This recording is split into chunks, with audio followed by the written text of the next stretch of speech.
What is going on, guys? We are back playing some more Surviving with Mekanism version 10. And today, guys, we're going to be setting up the digital miner, which is something that most, if not all of you, have probably already heard of before. The reason being, it's one of the most popular choices for automated mining in all of modded Minecraft.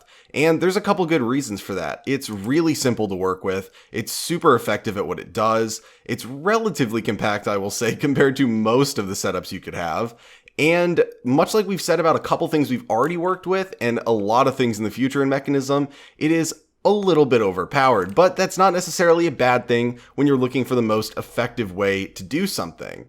So I'm super excited to set this up. Obviously, I've been pushing very hard so far early on in the series to get sort of automated mining and ore processing set up so that it will reduce the amount of time I have to spend doing stuff off camera before we can have the next episode. And if you didn't see last episode, we got the 3 times ore processing setup going. Everything's situated for this. I put a bunch of upgrades in off camera, especially some muffler upgrades, so that we don't have to hear this on camera. I know that's a huge complaint people have when they're watching videos with Mekanism.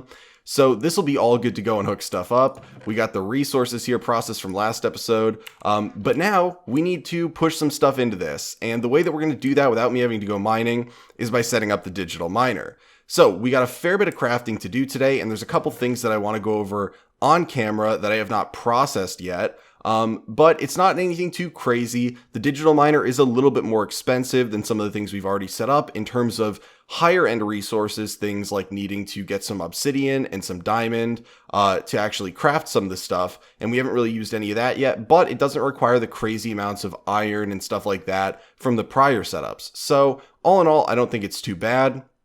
But we're going to be making just the digital miner today, and there's a lot of subcrafting that needs to be done to make that. So we're going to grab out pretty much all of this stuff in here, and we'll just start crafting. Some of it, like I said, needs to be processed, so we'll go over that once we do all the simple crafting for this. So the digital miner itself is going to require 2 atomic alloy, a basic control circuit, 2 logistical sorters, a robot, a steel casing, and 2 teleportation cores. So the teleportation cores are going to require some atomic alloy themselves.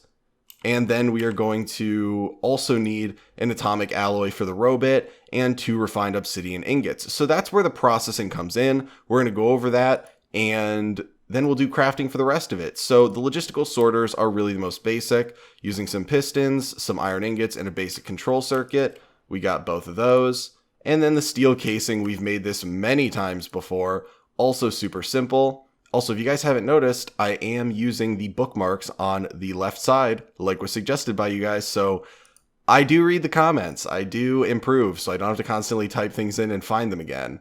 But so now I actually think that we have pretty much everything that's a simple craft done, since for this, the only things that we have left are the processed parts.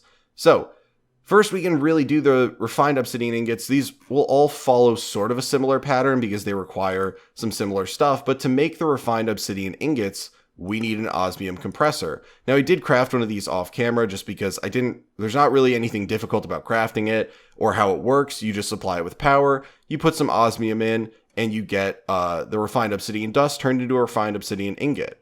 Now, if we look at the atomic alloy, we also are going to need refined obsidian. So you can see it's enriched obsidian there and refined obsidian dust, but we can use the refined obsidian for this too, because we can get the enriched from it. So we're basically going to want to make a lot of refined obsidian dust. And to get that, we need to put diamond in a metallurgic infuser with regular obsidian dust. And to get that, we obviously enrichment chamber some obsidian. So we're going to start the process with using the enrichment chamber on some obsidian. And thankfully this cleared out right before the episode started. It's been processing stuff for a significant chunk of time now, but we'll get 8 obsidian dust from this. I think that should be enough, but if not, I have a fair bit more obsidian. Well, not a fair bit. I have a little bit more obsidian in here that we can work with. So now we want to use the metallurgic infusers, but something that we haven't really talked about yet is when you look at some of these recipes, and we can go back here to the refined obsidian dust, you can see that you have a couple different options. You have, let's say, diamond dust and enriched diamond. Now, if you put diamond dust in, you're going to get significantly less than if you put enriched diamond. The last time I recall the numbers you get 100 for the enriched and 10 for the diamond dust, but we're going to actually check today because I don't know if that's changed, but there's definitely value in enriching the stuff you're putting in. So we're just going to enrichment chamber the diamond so that we can get it over here, and we need 2 of those to actually be used in crafting, so we're going to want to make sure we don't enrich those. I believe you can also, if we actually get over here, I believe you can also get it from diamond dust. I think you can enrich diamond dust and still get enriched diamond. But I have 3 of these over here just to make it easier. Obviously, one is going to have redstone in it, typically. One is going to have, in this case, diamond in it, and one is going to have obsidian. You do have the option of dumping them, but when you have certain things like diamond in here, it's not necessarily something you want to do to just constantly keep dumping it. So we'll do redstone in this one. We'll put the diamond over here. And okay, so you get 80 from it. So we may actually need to process 1 additional diamond for this. But we have the obsidian dust. And like I said, we're going to need to, I believe, use all of this for it. It should take, to make this, it takes 10. So we'll be using 80 of this. So we'll toss that in there. I don't have any upgrades in here to make it go any faster. So if there's anything else we can do while we wait, the refined obsidian dust is what we're getting right now. So we have the osmium compressor over here. We should be able to, I believe, throw in 2 of our osmium ingots and have enough to process it. So like I said, you just throw this down, you put the osmium in this purple input down here. It should default to be purple. Obviously you can change it, but the bottom input, and it makes it liquid osmium. And then you just put in the refined obsidian dust in the top. So we only need 2 of these and it'll start working. Now I do want to see how much it ends up using. It looks like it's going to be about 1 ingot per, but I don't know. So it actually might need a little bit extra. That would be super annoying if it needs just a little bit over 1 ingot per, but we'll see. Okay, so it needs exactly 1 ingot per. Awesome. So now we have the refined obsidian that we need for the robot, and now we just need to make the atomic alloys. And for this, it's going to be 1, 2, 3, 4, 5, 6, and 7. So we're going to finish up with the refined obsidian dust, and then we're going to, since I believe we don't need to actually use it for anything other than the actual refined obsidian, which we need 40 per craft for this. So we end up actually needing a fair bit, 280. We are going to enrich this because, of course, we want to get the most bang for our buck since we don't want to constantly be burning through diamonds. And then we're going to have to start the process out. We'll also enrich some redstone, use that on the iron, then we'll toss it in, and it needs to use the diamond. It should only need to use, I want to say, if we look here, so it uses 20, which means we will actually have to enrich 1 more diamond. So we'll grab out the diamond from there, and once these are finished enriching, we'll enrich the redstone so we can start processing that. Then we will enrich the diamond so that we can have all the stuff that we need for it. So sorry for the slightly long process, but I did want to show you guys this. A lot of people do not enrich stuff before they put it in to their setups. So you definitely want to do that, especially with stuff like diamonds and the obsidian, strictly because you want to get the most out of it. It's not necessarily required, obviously, with any of this, and redstone, you're going to have a surplus of it, but with the more expensive materials, there's no reason not to. And later down the line, we'll make an automated setup where stuff gets enriched before you actually put it in. So we got our redstone there. We'll throw the iron ingots in. We got our diamond there, and we'll throw the obsidian over there. And it's looking like it's becoming nighttime, so we will hop in bed while these process through. And, oh, I guess I should probably talk about that. You guys are seeing something right here. I can talk about this while that's going on. I told you guys, if you read the comments from last episode, which I know some of you did because you replied, I think it was last episode, I said that we would be moving inside for this episode. That's actually untrue. I started building, but it took me a while to find a design that I liked for the factory. So I think this is what we're going to be going with. You guys let me know in the comments if you like this design. And it'll be built out pretty much like this. Obviously, I'll make like a roof of some sort if we'll have a second level. I don't really know, but I wanted to get your opinion on the style first So I guess next episode we'll move this stuff inside so we're not just sitting outside like a bunch of hobos. But yeah, let me know what you guys think. It took me a little bit longer than I'd like to admit to come up with this and actually make it look appropriate. So yeah.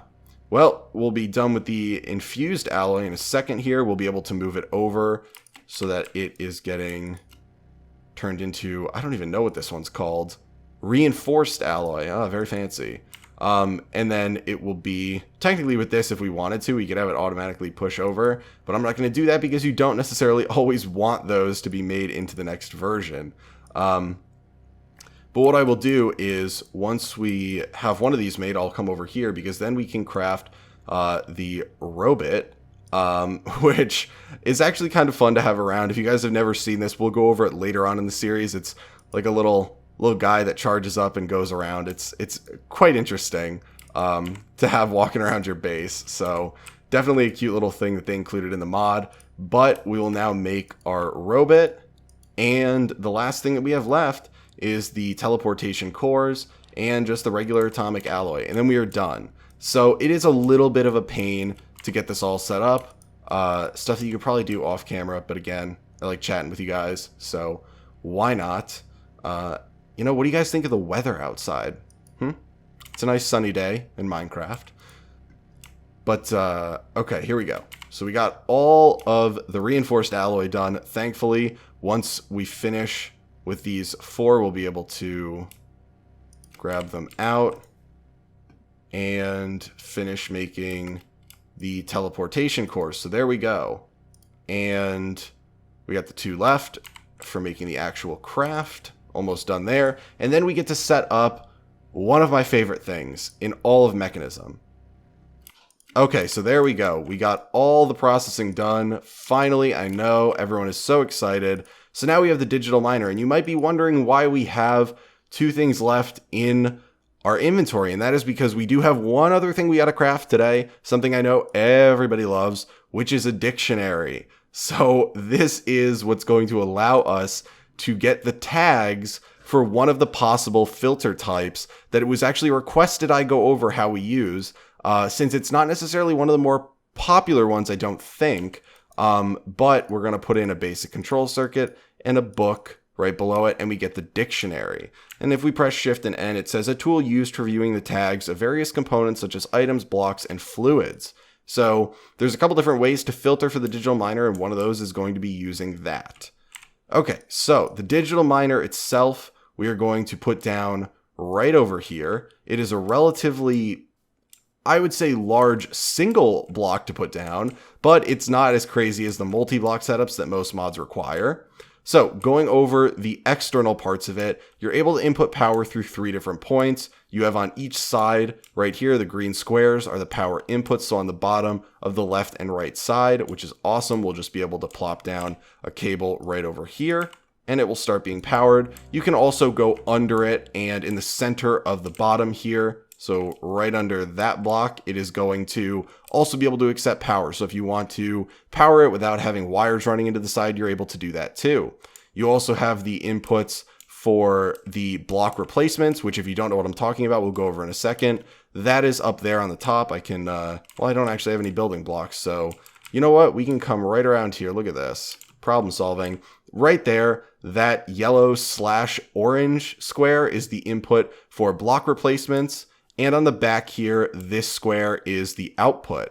So not anything too crazy, not a ton of inputs, not a ton of outputs, very simple. Especially if you want to do it in a very simple way, you don't want to use block replacements or anything, then you have just one input for power and one output for the items you're going to be getting. So now we can actually come in and look at it. The screens aren't doing anything. This is what it looks like when it's not actually running.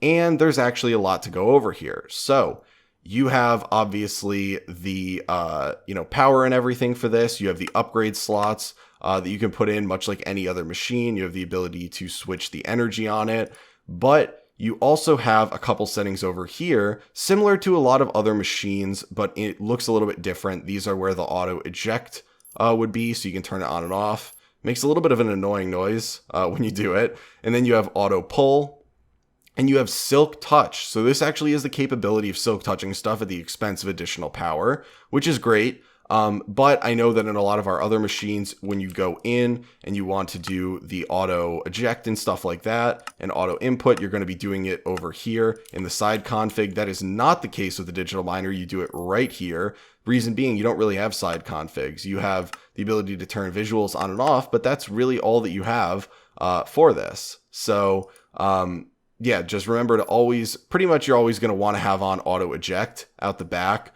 But yeah, auto pull only works if you are inputting blocks for replacements, which again, we are going to go over through the top. And silk touch is going to obviously allow you to silk touch any block you're mining, but at the expense of additional power. So now we need to go over configuring this because we don't have anything to be mined yet. So the digital miner can have filters input by you, and that is going to determine what it mines when you turn it on.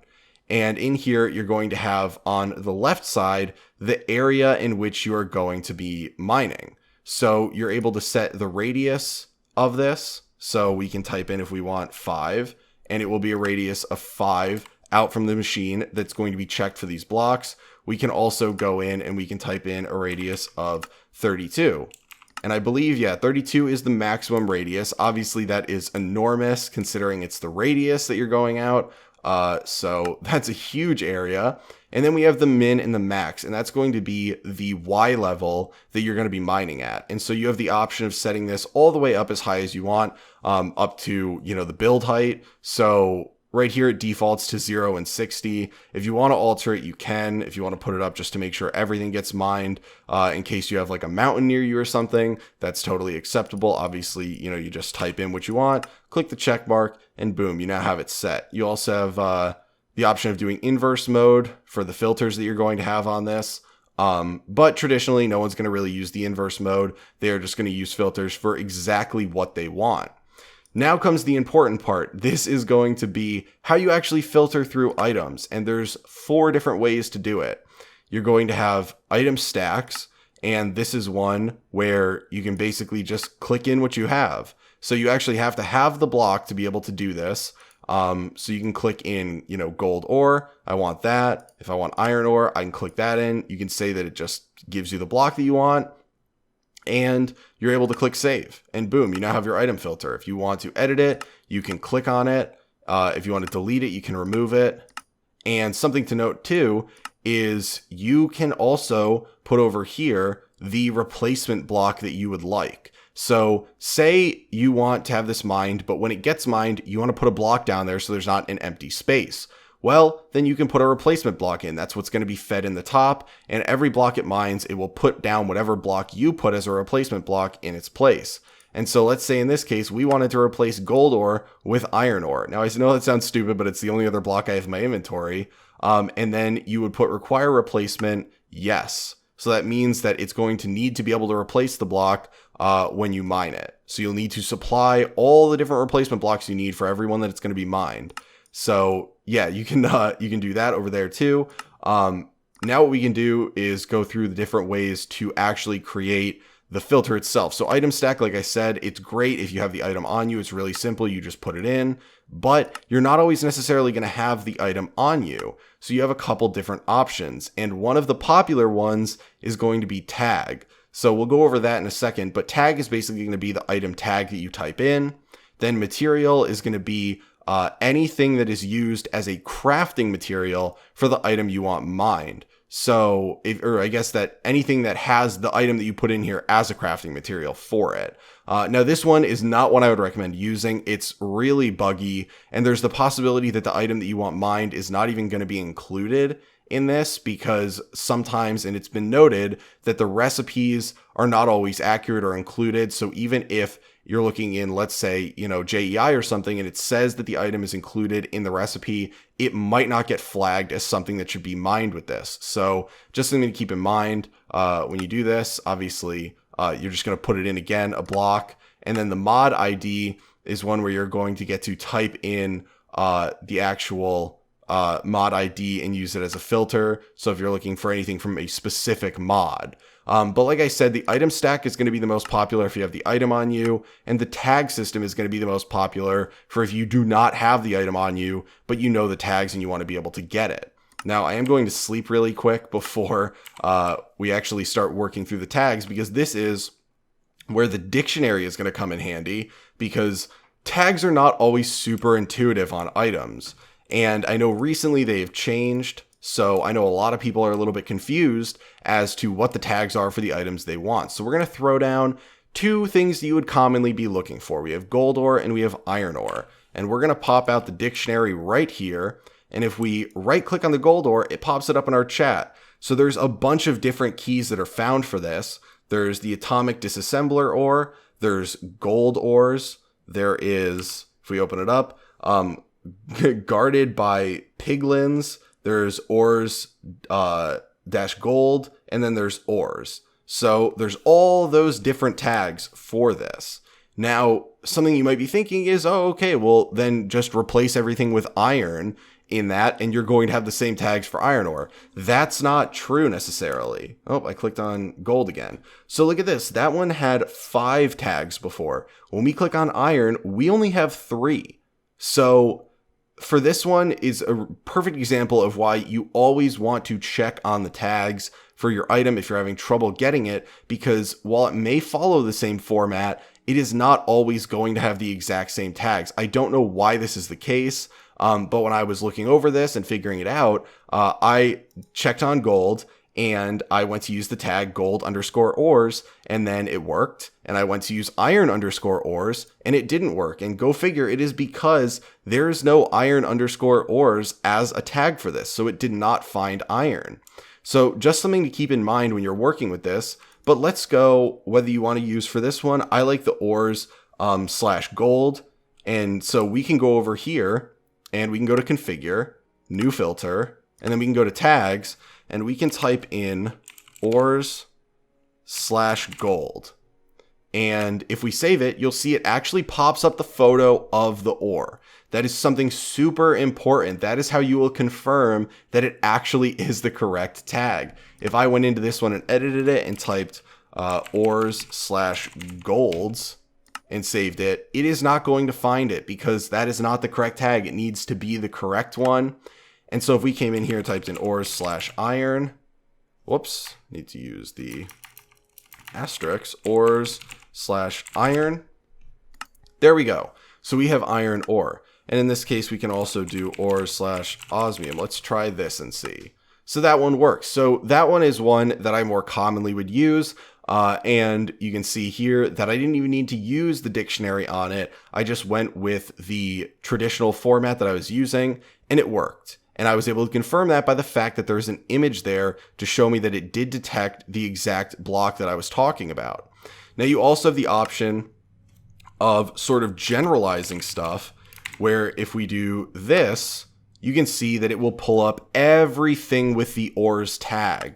So by doing that, you're basically saying you want the ores tag and filling it in with the asterisk at the end. So this is one that people would commonly use. This is going to get you everything that is considered an ore in that area. So just sort of a general mining one. It's not going to get you any cobblestone or any junk like that, but you can see it's flicking through every single ore option. So if you just want a generalized mining thing, then this is definitely a great option for you. Obviously, you could mine stuff that's not ore. You could mine any block that you want. So there's a lot of versatile uses for this. I'm just using ore as an example because that's what people are mainly going for with the digital miner. I personally never use the digital miner for generalized things like this. I always target it basically at whatever I need. So there's things you're always going to want a surplus of. To have, things like iron and osmium and all that stuff. So I'll just cycle through and I'll get a bunch of iron ore, I'll process it, then I'll switch over to osmium. So for this one, we'll use an example that I would actually like iron ore.